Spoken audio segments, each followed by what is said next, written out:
എറണാകുളം ജില്ലയിലെ ഒളിമ്പിക് ദിനാചരണത്തിന്റെ ഭാഗമായി കോതമംഗലത്ത് ഒളിമ്പിക് ഫോറസ്റ്റ് ക്യാമ്പയിൻ സംഘടിപ്പിച്ചു. Kaliyar range forest officer Tomin J Aranjani Shobhana public school ക്യാമ്പസിൽ വൃക്ഷത്തൈ നട്ട് ഉദ്ഘാടനം നിർവഹിച്ചു.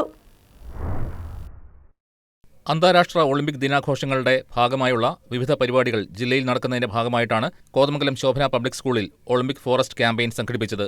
ഇന്ത്യയിൽ നടക്കുമെന്ന് പ്രതീക്ഷിക്കുന്ന 2036 ഒളിമ്പിക്സിന് ഐക്യദാർഢ്യം പ്രഖ്യാപിച്ച് രാജ്യത്തെ എല്ലാ സംസ്ഥാനങ്ങളിലും 2036 വൃക്ഷത്തൈകൾ നടണമെന്ന ഇന്ത്യൻ ഒളിമ്പിക് അസോസിയേഷന്റെ ആഹ്വാനവും കേരള ഒളിമ്പിക് അസോസിയേഷന്റെ നിർദ്ദേശപ്രകാരവുമുള്ള ഒളിമ്പിക് ഫോറസ്റ്റ് ക്യാമ്പയിൻ എന്ന ആശയം നടപ്പിൽ വരുത്തുന്നതിന്റെ ഭാഗമായിട്ടാണ് വൃക്ഷത്തൈകൾ നട്ടത്. Kaliyar range forest officer Tomin J Aranjani Shobhana public school ക്യാമ്പസിൽ വൃക്ഷത്തൈ നട്ട് ഉദ്ഘാടനം നിർവഹിച്ചു.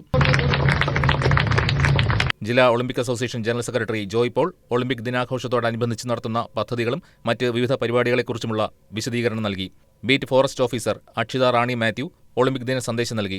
നാളേക്ക് വേണ്ടിയുള്ള ശുദ്ധവായു ലഭ്യമാക്കുന്നതിനും ഭൂമിയുടെ ആവാസ വ്യവസ്ഥകൾ ക്രമീകരിച്ച് പച്ചപ്പ് നിലനിർത്തുന്നതിനുമെല്ലാം മരങ്ങൾ നട്ടുപിടിപ്പിക്കേണ്ടതിന്റെ ആവശ്യകതയെ തിരിച്ചറിഞ്ഞ് ജില്ലയിൽ തുടക്കം കുറിച്ചിരിക്കുന്ന ഒളിമ്പിക് ഫോറസ്റ്റ് ക്യാമ്പയിൻ എന്ന ആശയം കൂടുതൽ പ്രചരിപ്പിക്കേണ്ടതാണെന്ന് അവർ പറഞ്ഞു. School administrator sister Lis Maria CSN അധ്യക്ഷത വഹിച്ചു.